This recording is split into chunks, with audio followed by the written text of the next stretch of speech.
Hey guys, welcome back to the Dr. Fetus and Ipecac show. I'm your host, Ubergoose, also known as Dr. Ipecac, and here we go with another episode of Dr. Fetus and Ipecac play the Dr. Fetus Ipecac video game. Hope you'll enjoy. I don't know, I fucking can't get enough of Ipecac, alright? Listen, I have an addiction, okay? I understand this. And I'm trying to get through it. I'm trying to fight through it with you guys. However, the problem is with this addiction, it's so easily fed that it's just unrealistic for me to attempt to get over it. The addiction, of course, being I really like Ipecac as an item in the Binding of Isaac Rebirth. Let's not let that get out of context. That would be very important information to maintain the context of, because of course if you do take that out of context then some weird shit would be implied. But regardless, we're doing this because I love Ipecac as an item in the Binding of Isaac Rebirth for the personal computer. I guess the secret room is at the bottom of this room.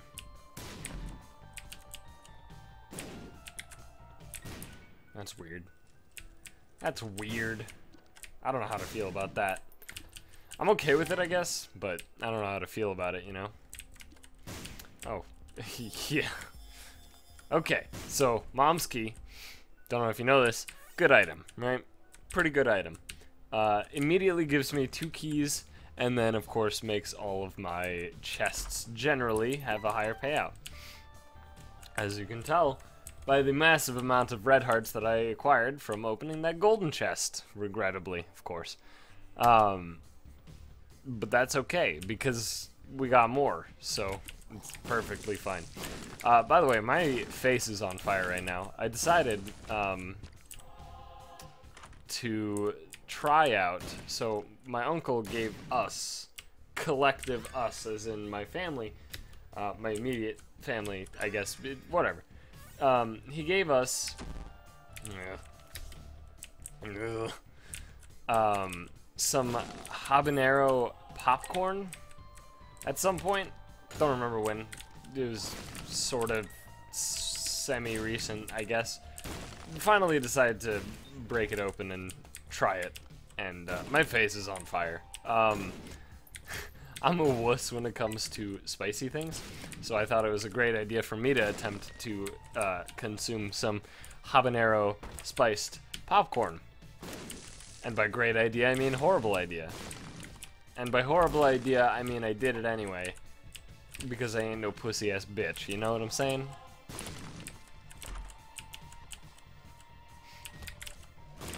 But, yeah, so I'm having difficulty concentrating on things, regular things, I suppose, while trying to overcome the incredible desire to take a fire extinguisher and point it into my throat, and then pull the trigger. So it's a unique circumstance that I have found myself in. That's all right, because we got our nice comfort item in Ipecac.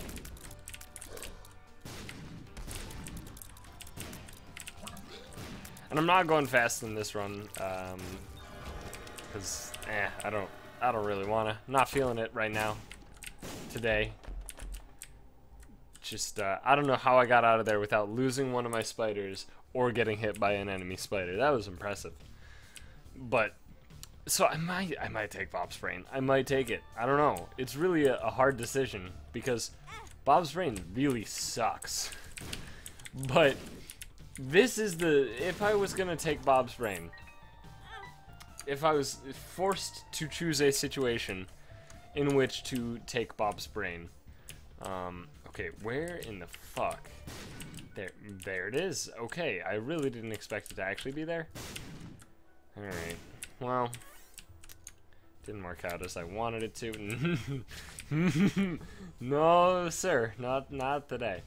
But yeah, if I was ever gonna choose a circumstance to take Bob's Brain, it would be with Ipecac. So, you know what? Let's do it.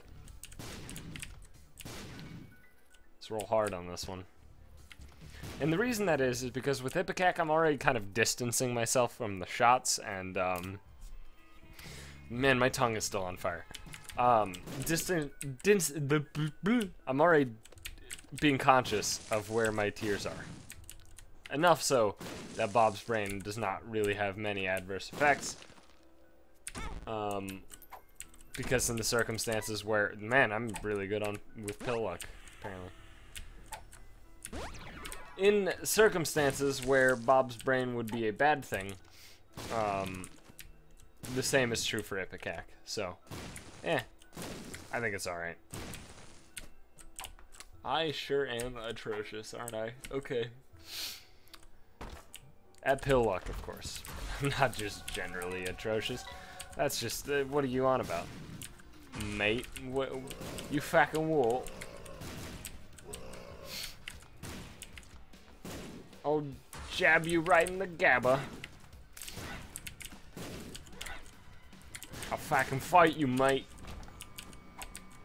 I swear on me mum. Yeah, alright, well, don't worry about it. It was a dead horse before I even considered beating it. I apologize.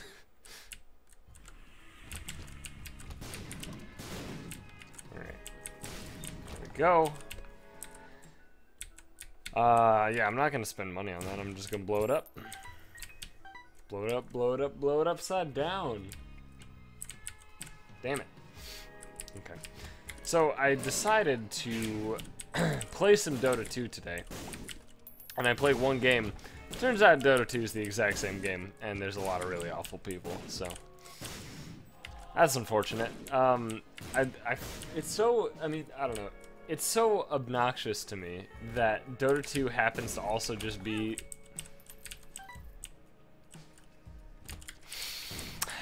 It also happens to just be a collection of horrible people.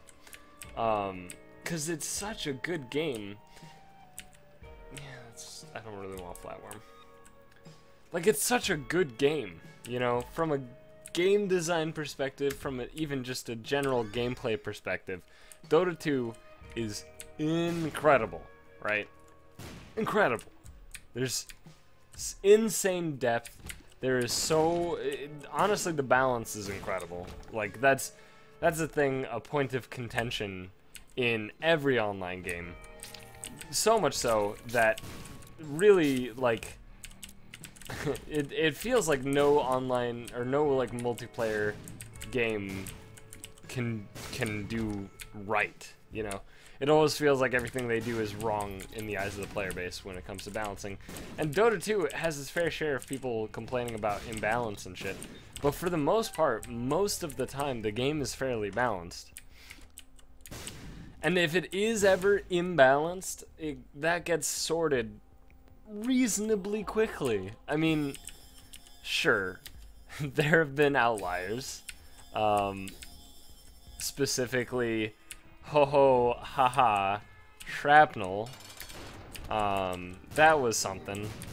Or 6.78 Spear Breaker if you played Dota 2 in patch 6.78. There is no question in your mind that that is the most imbalanced thing that's ever existed in a video game.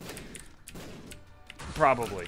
It's ridiculous. It was unreal. Let me explain some things, alright? Let me elaborate on some stuff. So patch 6.78.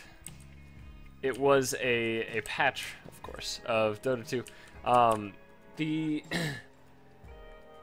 trying to remember what the meta heroes were before 678. All I know is that 678 hits, right? And nothing in the patch notes would imply that Spear Breaker's incredibly broken. In fact, I believe the only change in 6.78 was that charge. Spear Breaker, he has a cross-map global charge where he moves towards them at a set rate based on the rank of the spell, stunning them upon reaching the destination. He can cancel at any time. It's a very good ability. And it allows him to be a permanent global presence. Very, very cool, well designed. He also has a bash, and a bash is a thing where if you've played WoW, or of course if you've played Dota, you know what a bash is. It's basically a chance on hit via auto attack, of course, stun. And Spirit Breakers is one of the only things in Dota 2 that is still RNG rather than PRNG. PRNG being pseudo random number generator, or random number generation. Regardless, it's pseudo essentially fiddles with the numbers to make it feel more like it's the actual chance, right? In a pseudo random set of numbers, of course, if it's a 50% shot, in regular random, it wouldn't be unreasonable to get 5 tails in a row flipping a coin, but if it was a pseudo random coin, you'd flip a tails, and then the probability of heads versus tails, heads would probably have like a 60% shot on the next coin flip, and over even short frames of, or over short time frames, you will still get the understanding of what the chance of the thing is due to this pseudo-random method, which is great for a lot of things. And in fact, it's really good if you're doing it in a esports-driven video game such as Dota 2. Spirit Breaker doesn't have this. Spirit Breaker is random, so it's always a 17% chance to bash, right? However, 678 was the patch where they introduced the idea that his charge applied bash not only to the people he charged through on the way to the target, but on the target themselves. That was it. That was the change. And that was the straw that broke the camel's back and ushered in just... I don't even know how long the patch lasted, but it felt like eternity. It literally just felt like the patch never ended. It's like I would turn on Dota 2, right? I wouldn't even hit find match, and then I'm getting charged by a Spirit Breaker, and then I die, right? I didn't even hit the find match button. How is this happening to me? I don't understand. But that's what it felt like. And like, the games literally boiled down to, the all-pick games boiled down to who could hit the button sooner. Like, that was it. And that's not enjoyable. And that was fairly imbalanced. But for the most part, Dota 2 is very well balanced. So back to my point is that, what was my point? I don't remember. What was I gonna say? Game is well balanced, yada yada yada, something about people being idiots. Yeah, so I think Dota 2 is incredibly balanced, even though people tend to complain about how imbalanced it is. Because, you know, I mean, in fairness, mid-Leshrac at the moment, right now, as I'm recording this video before the next patch goes live, presumably the next patch will have a Leshrac nerf, and it is confirmed to be in the near future. But, like, Leshrac is a bit on the powerful side. I wouldn't call him Imba, but definitely on the more powerful side. But people will, like, get beat by Leshrac in mid lane, and then they'll just whine about it, right? And it's, oh, this is so broken because I lost to it. Urgh. I hate video games, and then they keep playing video games. But, you know, it's the people that make games generally bad, unless you're talking League of Legends. Oh shit, I did that.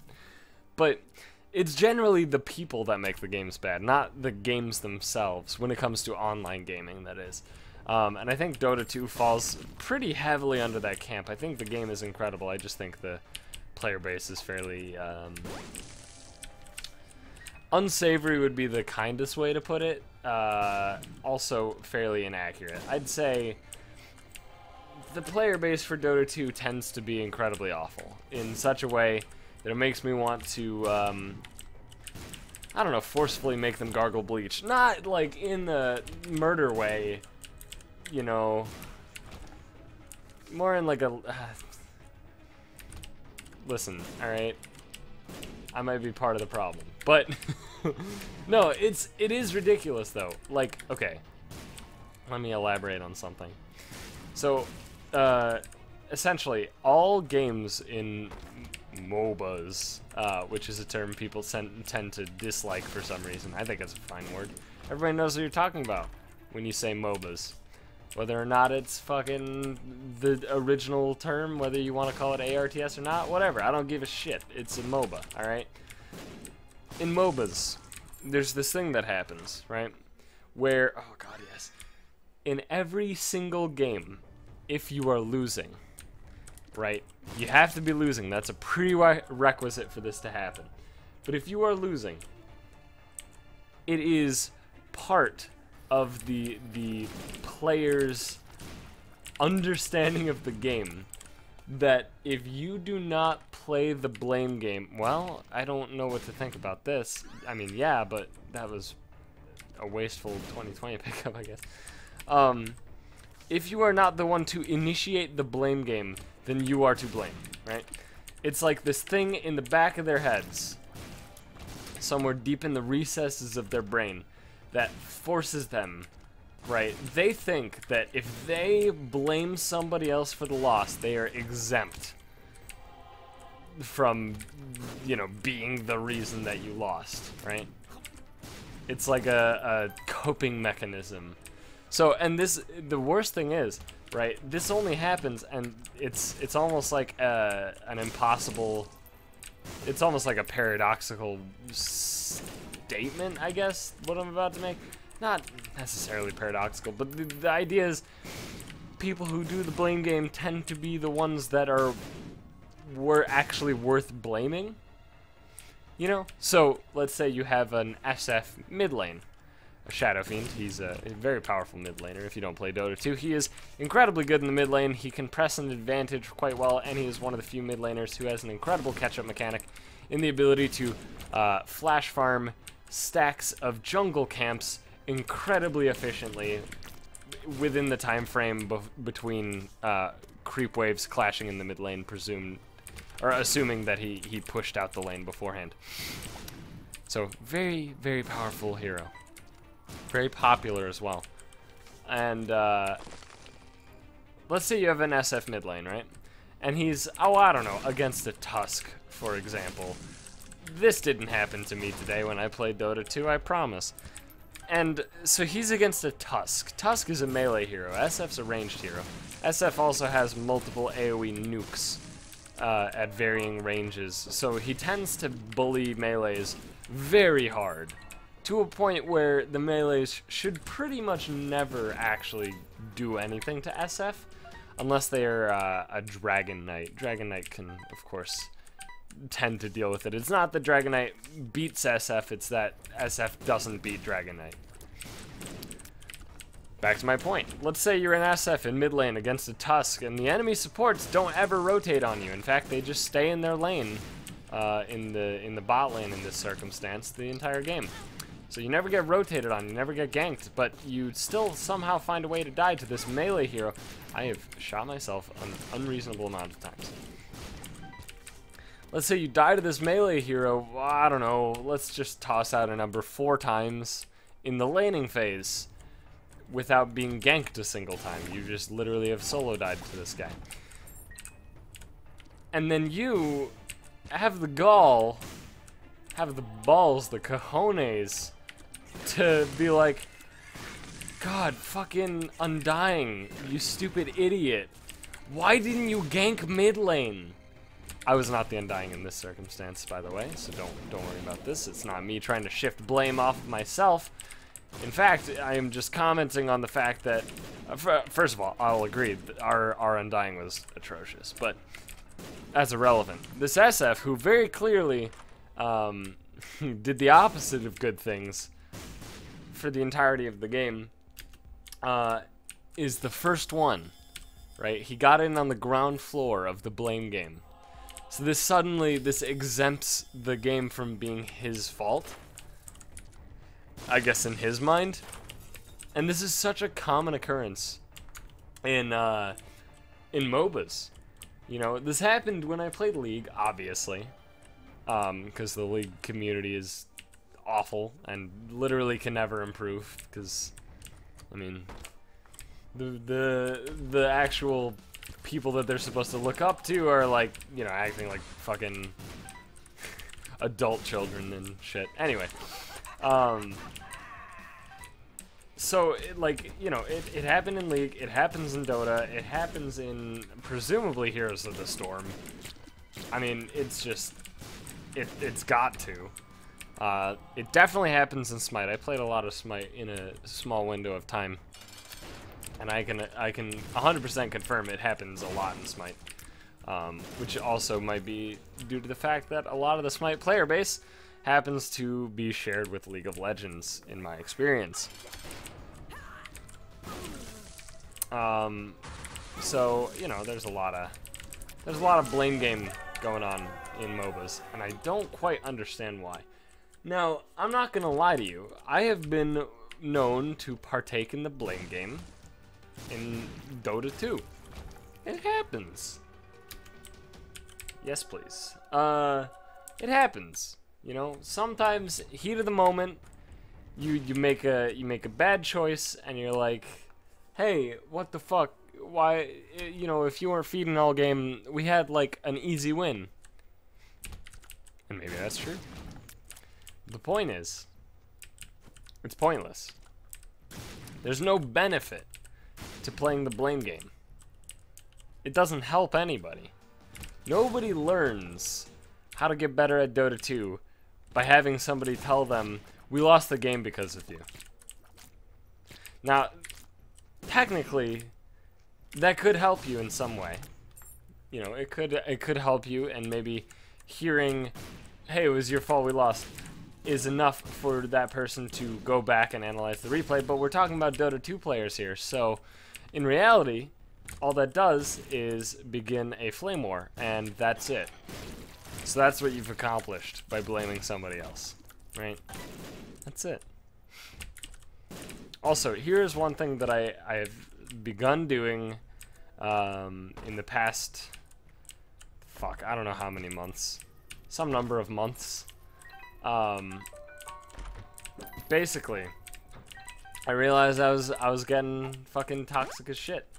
It was an unhealthy way to exist while playing video games. So what I did was I took steps to try and improve it. One of the things that I've begun doing is you know, if I fuck up, I own it.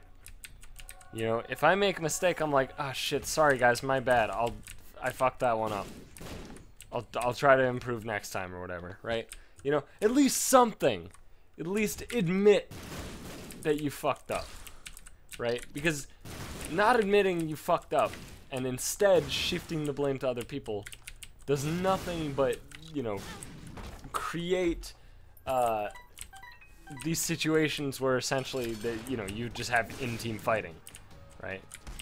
You're playing a cooperative game, a team-based cooperative game against another set of players. And then you're, instead of fighting the 5 other players, you're fighting your own team. So, you know, it just doesn't do anything. It doesn't help anybody to just fucking yell at them. Like, if you make a mistake, right, and here's the other thing. Psychologically, to these other people, if you say, shit, I fucked that up, my bad, they won't flame. Generally. I mean, sometimes they will. Sometimes they'll be like, noob, suka, bliad, and then, you know, you're like, I don't speak Russian, and then they continue to curse you out in Russian, and it's just this whole thing, but, and then you turn into that one character from Iron Man 2, yeah, and he's like, yeah, God, what, I don't even remember the delivery aside from, I don't speak Russian! He just yells it at the guy who's speaking Russian. And then you turn into him, and then nobody's happy, and then this Russian guy is just fucking screaming into his microphone, and then you hear, like, I don't know, his mother or something come downstairs and yell at him in Russian, and then he yells back in Russian, and all it sounds like is a lot of really angry people. In reality, they might be having a calm conversation, but Russian's not a very good language for discussing things in a calm fashion. Neither is German. They're very aggressive sounding languages. At least to an English speaker. I don't know any Russian aside from Suka Bliat, and in fairness, well, no, that's not true. I do know a few things. I know Katka is game. That's a good one. What is Bizdiet? I don't know what that means. I've heard it though. What is it? Idinahui? No, that delivery was like, what the fuck was that accent? No, Idi Nahui. I don't know how to deliver Russian at all. I'm sorry. But that means, shit, what does that mean? Something about sucking a dick or something like that. I don't remember. I mostly just know the curses because that's what gets yelled at me the most. By the way, I never play on the Europe servers, or at least very infrequently play on the Europe servers. I don't know why they... I mean, I know why they actually... So here's this weird thing with Dota 2.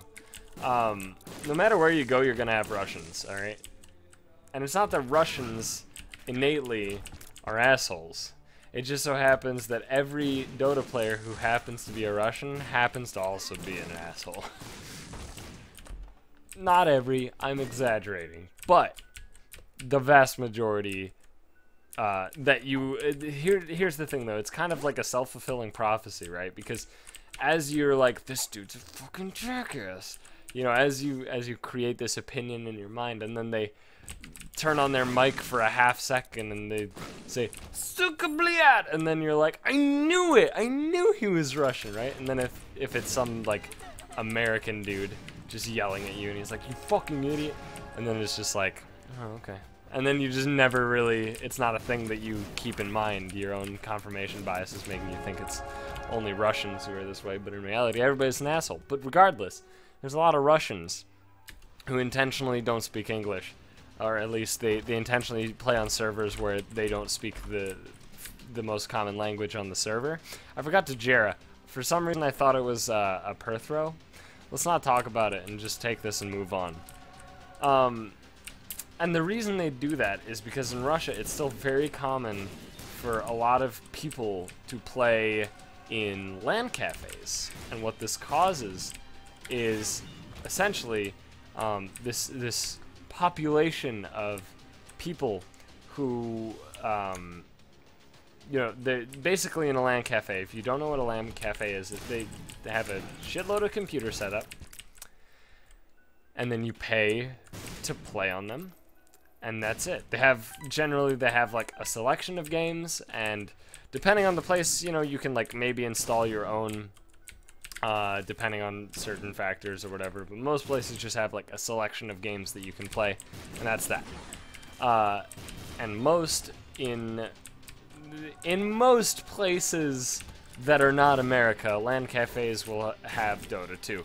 In fact, in America, that might also be the case. I haven't been to a LAN cafe since the introduction of Dota 2. But, very popular game outside of America, semi-popular within America. And so in these LAN cafes, you pay to play based on time. You give money for an hour, right? And then if you're still playing at the end of the hour, if you're in the middle of something and you don't want to abandon the game, or you know you're not at a stopping point or whatever, you gotta pay up. You know, you gotta give money. And so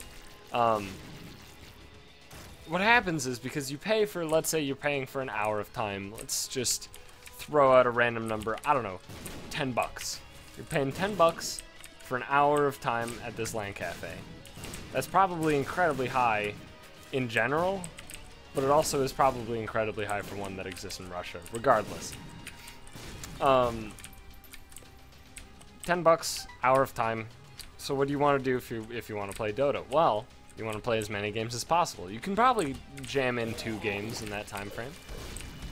It might be tough, it depends on how the games go. And it also depends on how long the queue times are. And it turns out that queue times happen to go down when you queue up for more servers. Weird how that works. So what they do is, in these LAN cafes, these Russians will just check all the boxes, right? They'll just click them all, and then they'll hit the button. And where they land, nobody knows. And and then you have Russians playing on Australian servers with 5,000 ping and yelling at you and telling you "Idi nahui," and then you're like, I don't. Hello.